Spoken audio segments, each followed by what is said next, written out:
One of the more common procedures that we perform is called a spinal cord stimulator. Many of you have heard of spinal cord stimulation because it's very commonly advertised in Austin, Texas. A spinal cord stimulator is much like a pacemaker in that there are two components. There's a lead and then there's a battery. In a pacemaker, you have a lead that goes into the heart, and then you have a battery that's placed under the clavicle. With a spinal cord stimulator, the lead is placed much like this. This is an example of a lead. It's placed under the spine, under the roof of the spine, and onto the surface of the sac that holds in the spinal cord and the spinal fluid space. So the anatomy of the nervous system is such that the pain and temperature fibers are located in the posterior part of the spinal cord. When we have a pain syndrome, chronic pain syndrome, that can't be alleviated with a typical surgical procedure, maybe someone has too many levels of degenerative disc disease, maybe they have a type of injury that can't be fixed with a structural repair to their spine, a spinal cord stimulator is an excellent alternative.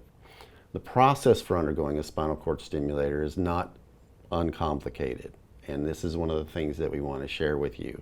The process takes some time. First, you have to undergo a psychiatric evaluation. It takes 20 minutes, but it just makes sure that the patient is not seeking drugs or has some other ulterior motive, and that's just an insurance requirement. When we do spinal cord stimulators, we're working in conjunction with pain management physicians. So you'll work with a pain management physician, he'll facilitate that psychiatric evaluation, and then we undergo what's called a trial. So in a trial, that's a temporary placement of a wire lead, and that wire goes underneath the roof of the spine through a needle, and then it's left in place for approximately a week. It's attached to a battery that's taped to your back, and you walk around and you get temporary stimulation of your spinal cord. If that trial results in greater than 50% or more pain relief, then you're a candidate for a permanent implant.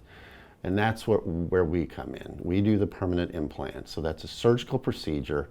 It's done under general anesthesia, and we use the information that we derived from the trial to know where your lead needed to go in your spine, whether it was off to the left or the right, in the midline, at what level, up or down, to get you the coverage that you need for your pain control.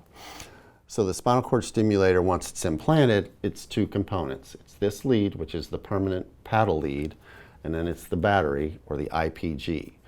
So we have one incision where we put the lead in, and then one incision where we put the battery, and we tunnel the lead under the skin and connect the two. You'll have 3 to 4 days of incisional pain because where we put the lead, it's pretty dicey. We have to spread the muscle, and that hurts for a little bit. You'll see the rep from the spinal cord stimulator company on your first post-operative visit. They'll work to program it for you and to get the coverage and pain control that you need.